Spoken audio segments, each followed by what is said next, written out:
Baik, Assalamualaikum warahmatullahi wabarakatuh. Ya, perkenalkan nama saya Padwianto Nugraha. Saya bertugas di SMA Negeri 5 Kota Cirebon sebagai guru geografi. Baik, kali ini saya akan mencoba menjelaskan beberapa permasalahan dalam pengelolaan sumber daya alam.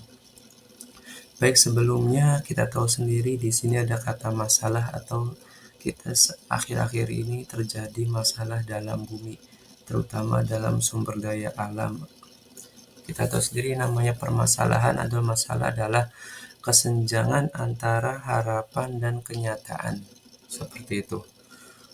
Dimana harapan kita bumi ini baik-baik saja, namun seiring berjalannya waktu terjadi masalah. Nah, di sini ada beberapa hal yang menjadi masalah dalam bumi. Baik, kita lanjut di halaman yang kedua. Ada berbagai hambatan dalam menghadapi pengelolaan sumber daya alam secara berkelanjutan. Nah, jadi di sini diharapkan kita sebagai generasi penerus untuk mengendalikan, memanfaatkan, mengelola, memelihara sumber daya alam supaya apa? Supaya dalam jangka waktu ke depan ini tetap lestari bumi kita. Tetap ada jumlahnya, tetap ada manfaatnya, tetap ada kualitasnya. Cuman akhir-akhir ini terjadi berbagai masalah. Nah, hal ini disebabkan oleh berbagai macam banyak faktor, terutama antara lain adalah masalah demografi atau masalah kependudukan. Di sini ada gambar tentang lestarinya hutan kita yang masih asri, ada air yang selalu mengalir, masih banyak pohonnya juga. Kita tahu sendiri di sini ada air yang berguna untuk kehidupan, bisa untuk kehidupan sehari-hari maupun untuk kehidupan lainnya, seperti untuk pembuatan air mineral, higienis dan lain sebagainya. Kita lanjut, di sini ada masalah. Jadi faktor yang disebabkan berbagai macam masalah dalam sumber daya alam adalah salah satunya adalah demografi. Demografi di sini terdiri dari 3 faktor fundamental, yaitu kelahiran. Kita tidak perlu memungkiri ya bahwa Indonesia merupakan negara yang terbesar penduduknya keempat di dunia. Yang pertama dari Tiongkok. Tiongkok ini dari dulu masih menduduki peringkat pertama dalam jumlah penduduk di dunia. Yang kedua ada India. Berikutnya ada Amerika, dan keempat ada Indonesia. Indonesia pada menurut sumber BPS pada sensus penduduk tahun 2020 memiliki jumlah penduduk 271 juta jiwa, kurang lebih seperti itu. Jadi dari tahun ke tahun Indonesia ini memiliki jumlah penduduk yang naik. Pada sebelumnya sekitar tahun 230-an. Sekarang pada tahun 2020 sensus terakhir berjumlah 271 juta jiwa, seperti itu. Kelahiran. Kita di sini banyak kelahiran pun banyak faktornya. Yang pertama adalah banyak menganggap orang banyak anak banyak rezeki. Ini masih menjadi mindset orang awam ya, orang zaman dulu bahwa banyak anak banyak rezeki. Tetapi ketika dilihat sekarang bahwa banyak anak banyak rezeki ini ada hal negatifnya, terutama untuk membebani untuk orang berpenghasilan atau menghidupi kehidupan sehari-hari, karena dengan banyaknya anak maka banyak yang harus kita keluarkan untuk menafkahi, seperti itu. Faktor lainnya juga banyak di akhir-akhir ini di Indonesia, terutama pada kalangan muda ini terjadi kelahiran dini. Kelahiran dini ini atau nikah dini alhasil kelahiran usia dini.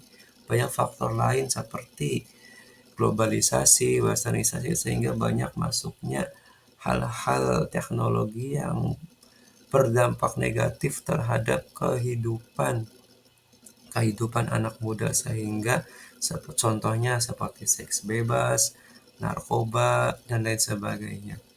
Seks bebas ini banyak banget dampaknya, terutama bagi agama yang dilarang udah pasti melakukan perzinahan, dan juga yang dampak negatifnya adalah meruginya bagi kaum perempuan karena mereka usia dini ini menikah usia dini ini sangat beresiko karena atau kalau maaf hamil usia dini sangat beresiko karena apabila badan seseorang dari usia bagi perempuan kurang dari atau belum layak untuk hamil, maka ada beberapa resiko terjadinya keguguran atau kematian bayi seperti itu. Faktor kedua adalah kematian. Indonesia faktor kematian di sini masih kurangnya tingkat kesehatan di Indonesia. Masih banyak daerah-daerah terpencil yang kekurangan puskesmas atau pusat-pusat kesehatan, sehingga di sini masih faktor kematian ini sangat terjadi. Artinya apa? Kelahirannya banyak, kematiannya pun banyak. Namun jumlah kelahiran masih banyak dibanding kematian, alhasil jumlah penduduk masih semakin banyak. Banyak contoh seperti kelahiran masih datang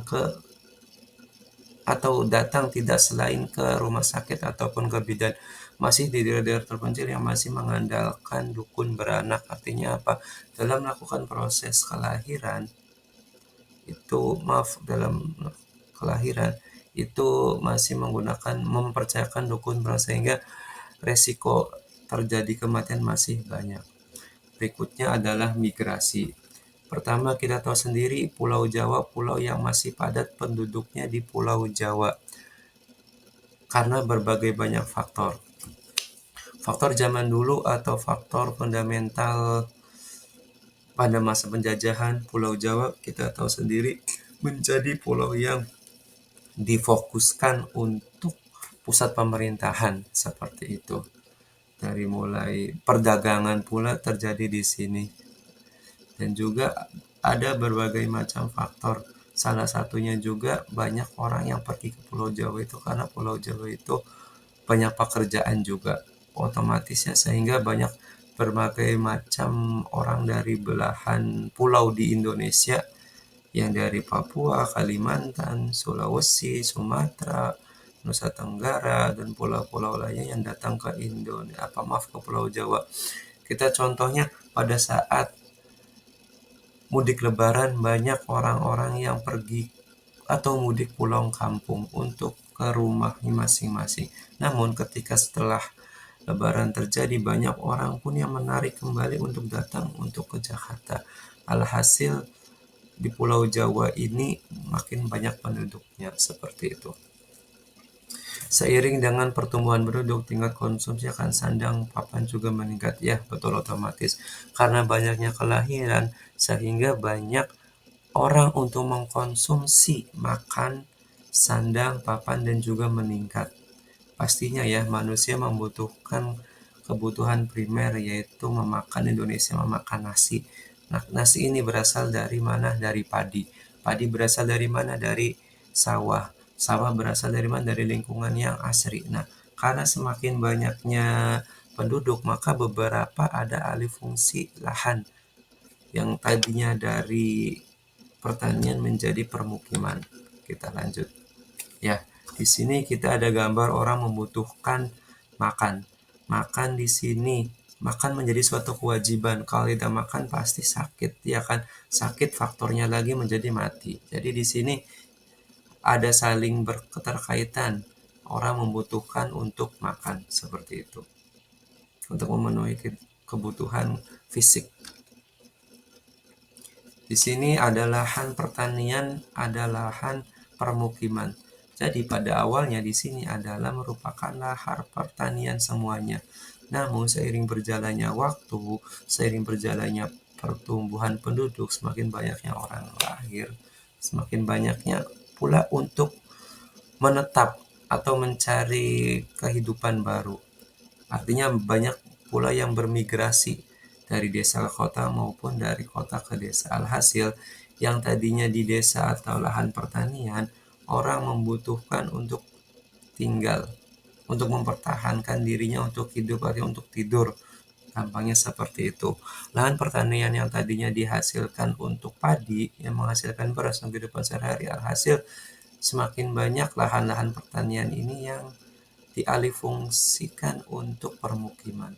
Banyak investor-investor asing pula yang datang ke Indonesia ataupun investor-investor Indonesia besar seperti kayak kayak Podomoro, terus kayak atau pembuatan Mei Jakarta yang terjadi di Karawang itu kan dulunya lahan-lahan yang masih asri kan pertanian, namun sekarang sudah dialihfungsikan menjadi lahan pertanian seperti itu. Berikutnya, nah, hal lain juga alih fungsi deforestasi. Kita tahu sendiri hutan. Di sini ada kata deforestasi. Deforestasi didefinisikan sebagai perubahan. Di sini ada kata perubahan yang tadinya asri menjadi hal yang tidak asri lagi. Di sini deforestasi perubahan tutupan suatu wilayah dari berhutan yang tidak menjadi tidak berhutan. Artinya apa? Di sini yang tadinya hutan menjadi dibabat habis menjadi tidak berhutan. Kita tahu sendiri di hutan pasti banyak flora fauna yang dimiliki Indonesia. Apalagi Indonesia merupakan paru-paru dunia karena memiliki banyak atau luas yang hutan yang bisa menjadikan merubah karbon dioksida yang ada di udara untuk menjadi oksigen. Artinya apa? Untuk mencuci udara yang kotor menjadi udara yang bersih. Namun di sini di Indonesia terjadi deforestasi. Contohnya vegetasi pohon dengan kekerapatan tertentu menjadi bukan hutan, bukan menjadi vegetasi pohon atau bahkan tidak bervegetasi. Kita tahu sendiri kebutuhan sandang, pangan, papan, terutama papan pembuatan rumah pasti membutuhkan kayu, ya kan? Seperti itu. Kayu-kayu ini ditebang dengan ada yang ilegal maupun yang legal. Kita tahu sendiri banyak berbagai macam kasus di Indonesia, terutama di Kalimantan yang beberapa oknum dari pengusaha yang mencoba KKN terhadap beberapa pemerintahan untuk memuluskan izin mereka untuk membabat hutan seperti itu. Nah, ini dampak yang paling miris kita sendiri. Deforestasi yang dilakukan secara terus-menerus dapat menyebabkan hilangnya tutupan lahan. Yang dampak selanjutnya adalah terancamnya keanekaragaman hayati dan pemanasan global. Kita lihat di sini ada orang hutan yang sedang merasa apa? Sedang mencari rumah mereka. Padahal rumah mereka di sini adalah hutan. Iya tahu sendiri kan, hutan di sini merupakan selain orang hutan banyak berbagai macam fauna lainnya seperti ular, macan, gajah, badak dan lain sebagainya. Kita akhir-akhir ini banyak berbagai macam hewan liar atau hewan buas seperti macan, gajah yang masuk ke permukiman warga. Padahal di sini yang awalnya yang masuk ini adalah manusianya yang membabat hutan, sehingga si fauna ini berbagai macam fauna dianggap masuk ke permukiman warga. Ini miskonsepsi yang salah. Untuk itu kita sebagai generasi penerus, sebagai orang geografi, sebagai anak yang sudah belajar geografi diharapkan untuk kedepannya tidak merusak hutan kembali, atau kita saling menjaga fauna.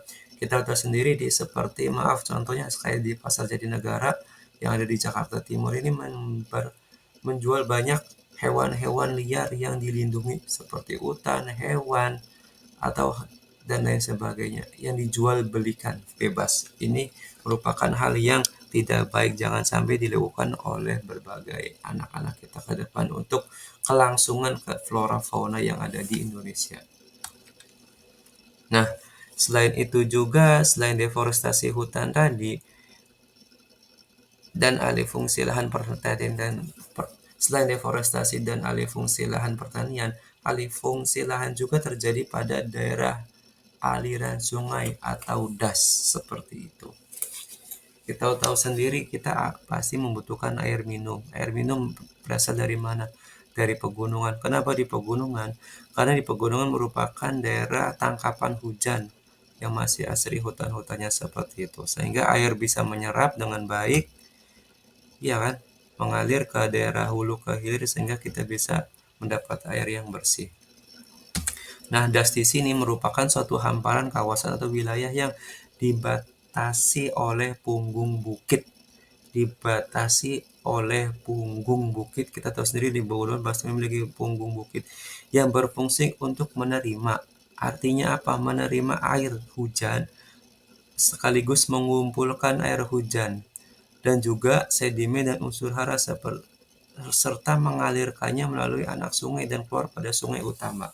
Jadi tahu sendiri kita di gunung pasti terjadi hujan. Nah, dari hujan ini air tuh masuk ke dalam, infiltrasi ke dalam tanah-tanah yang ada di punggung bukit, menerima air hujan sehingga air ini kan bisa menyerap. Dari menyerap ini kan disimpan ke dalam tanah maupun dialiri kembali.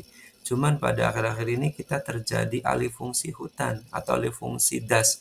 Seperti daerah pegunungan yang suasananya sejuk, nyaman, dialih fungsikan untuk berbagai macam ada investor asing yang ingin membangun villa-villa atau hotel yang terjadi seperti di puncak Bogor ataupun di Kuningan sudah mulai banyak objek wisata yang ada di pegunungan. Hal ini tidak ada si malakama ya menurut Bapak. Karena di satu sisi sebagai objek wisata, di satu sisi pula ini berdampak negatif bagi kelangsungan hayati seperti itu. Di mana air yang harusnya menyerap ke dalam tanah ternyata karena di daerah pegunungan ini di punggung-punggung bukit ini dialihfungsikan menjadi hotel, restoran, villa dan lain sebagainya sehingga air yang harusnya menyerap ke dalam tanah karena ada bauan sehingga menyerapnya ini tidak maksimal. Alhasil dari air yang harusnya menyerap ini langsung dialirkan kembali ke dalam sungai seperti itu. Alih fungsi das di hulu seperti kawasan konservasi dan menjadi perkebunan. Jadi selain tadi pembuatan villa, hotel, dan objek wisata menjadi perkebunan. Karena apa perkebunan? Karena bagaimanapun juga kita masih membutuhkan makan, ya kan? Makan dari mana? Dari pertanian maupun perkebunan yang menghasilkan berbagai kebutuhan. Yang tadinya masih hutan rimbun, hutan asli dirubah menjadi perkebunan, pertanian, dan yang paling ini tadi permukiman dapat meningkatkan laju erosi dan sedimentasi. Artinya apa? Dengan dibangunkannya permukiman, pertanian, perkebunan sehingga hutan yang asli dalam das tadi meningkatkan laju erosi. Artinya apa? Air yang harusnya meresap ke dalam tanah sehingga air lebih cepat untuk mengalir ke daerah hulu ke hilir dan sedimentasi yang menyebabkan pendangkalan sungai. Ya betul, otomatis di sini ada pendangkalan sungai. Karena apa? Karena air yang deras dari pegunungan ini kan akan membawa beberapa material sehingga beberapa sungai yang ada di daerah dataran tengah ataupun di daerah dataran hilir akan menjadi pendangkalan. Hasilnya apa? Karena dangkal sehingga dampak dari dangkal di sini menyebabkan di sini ada gambar banjir, betul.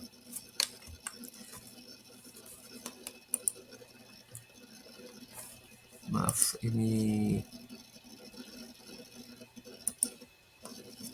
ya, betul. Di sini hal lain dapat menyebabkan kemampuan sungai untuk menampung air menjadi menurun. Konsekuensinya saat terjadi hujan deras, sungai tidak dapat menampung air hujan karena pendangkalan tadi ya kan harusnya sungai ditampung oleh air hujan yang harus ditampung oleh sungai, maka karena pendangkalan tadi sehingga air hujan ini langsung menyebar ke permukiman warga, terjadilah banjir pun terjadi dan hal lain menunjukkan das menjadi lahan kritis seperti itu. Berikutnya illegal logging mengakibatkan kerusakan hutan, betul ya. Jadi selain pegunungan, hutan juga bisa menampung air untuk kehidupan sehari-hari, menyerap air, menampung air. Namun terjadi di sini ada beberapa orang oknum seperti terjadi banyak di Kalimantan ya, orang-orang atau pengusaha besar yang menyogok atau melakukan KKN terhadap pemerintah daerah untuk melegalkan ijiyah Atau beberapa orang pula yang mengambil atau mencuri pohon yang ada di hutan, sehingga hutan yang harusnya asri menjadi lahan kritis, seperti itu. Di sini gambar alih fungsi hutan tadi sudah semakin banyaknya penduduk. Nah, dari dua sisi ini kan kita membutuhkan namanya air untuk diminum, ya kan, kebutuhan. Jadi di sini ada masalah. Di satu sisi manusianya semakin banyak, kebutuhannya semakin banyak, dan kebutuhan air pun semakin banyak. Cuma di sisi lain, di sini ada masalah yang harusnya tanahnya asri, alamnya asri, manusia membutuhkan minum, ya kan, seperti itu. Nah, dampak negatif dari air pengambilan secara berlebihan, contohnya di sini terjadinya kekeringan. Kita tahu sendiri kering terkadang terjadi di Indonesia, terkadang ada namanya iklim El Nino. Artinya apa? Ada beberapa tahun tertentu yang menyebabkan kawasan di Indonesia ini tidak tersedianya air atau panas yang berkepanjangan, seperti itu. Kita tahu sendiri ketika tidak adanya air, kalau di daerah dataran Indonesia sih, atau terutama di Pulau Jawa masih cukup ya, atau namun terjadi daerah-daerah terpencil kayak di daerah hutan, di daerah Papua, di daerah di NTB, NTT yang susah untuk mencari air. Berikutnya adalah pencemaran air, kekeringan. Di sini ada polusi. Nah, karena kekeringan di sini terjadi polusi tanah. Artinya apa? Tanah yang adanya airnya, sehingga di sini terjadi polusi. Yang paling parah di sini adanya terjadinya intrusi air laut. Air laut di sini terjadi sekarang di Jakarta ya. Di Jakarta proses pembangunan semakin banyak gedung-gedung tinggi, di mana secara tidak langsung gedung tinggi ini akan menyedot air dari lapisan bawah, lapisan akuifer, sehingga air ini disedot semua, sehingga alhasil terjadi kekosongan di dalam lapisan tanah. Sehingga karena Jakarta dekat dengan pantai, sehingga terjadi kekosongan, sehingga terjadi adanya intrusi air laut atau masuknya air laut ke dalam lapisan-lapisan tadi yang kosong, seperti itu. Sehingga muka air tanah atau tanah di Jakarta ini lambat laun menurun, seperti itu. Yang pastinya krisis air. Krisis air di sini lambat laun, semoga air menjadi kebutuhan yang sehari-hari. Semoga kedepannya air ini tetap lestari ya, kita menjaga minimal selain tidak memboroskan air, juga kita harus menutup keran-keran yang terbuka, menggunakan air secara hemat, seperti itu. Banyak permasalahan lainnya yang terjadi di Indonesia. Di sini Bapak sudah menampilkan beberapa gambar. Ini sungai yang tercemar juga. Ini salah satu dampak manusia. Karena apa? Pembabatan apa, seperti pembuangan limbah dari beberapa pabrik, terutama pabrik nikel, pabrik tembaga, yang harusnya dikumpulkan, namun mereka membuangnya secara sembarangan ke sungai. Hasil sungai yang harusnya digunakan untuk kehidupan sehari-hari, untuk ada yang untuk contohnya kayak di Indramayu kan ini membutuhkan mengandalkan PDAM-nya kan dari Sungai Cimanuk. Ketika sungai tercemar, maka sumber air kan akan menipis, seperti itu. Berikutnya pula dengan penggunaan pestisida. Pestisida kita semakin banyaknya, semakin bertambahnya kebutuhan permintaan akan buah, akan padi, sehingga orang memporsir si tanaman tersebut untuk cepat tumbuh dan menghasilkan yang banyak, seperti itu. Kita tahu sendiri pestisida menimbulkan berbagai macam dampak negatif, seperti ya namanya juga pestisida pasti kan beracun. Ketika dikonsumsi oleh manusia, ini pasti dampak negatifnya. Namun di sini pula ada berbagai macam orang atau beberapa swalayan-swalayan tertentu yang menjual beberapa buah atau beras, namanya beras organik. Di sini tidak menggunakan pestisida. Permasalahan-permasalahan seperti ini tentu saja perlu diatasi dalam rangka mewujudkan sumber daya alam yang berkelanjutan. Ya, kita sebagai generasi penerus harus bisa mengandalkan atau memanfaatkan atau mempertahankan kehidupan alam kita yang lebih layak lagi. Selain tidak, maaf, selain kita tidak merusak, jangan sampai walaupun kita tidak merusak, tapi kita bisa menjaganya seperti itu. Itu saja penjelasan tentang permasalahan sumber daya alam.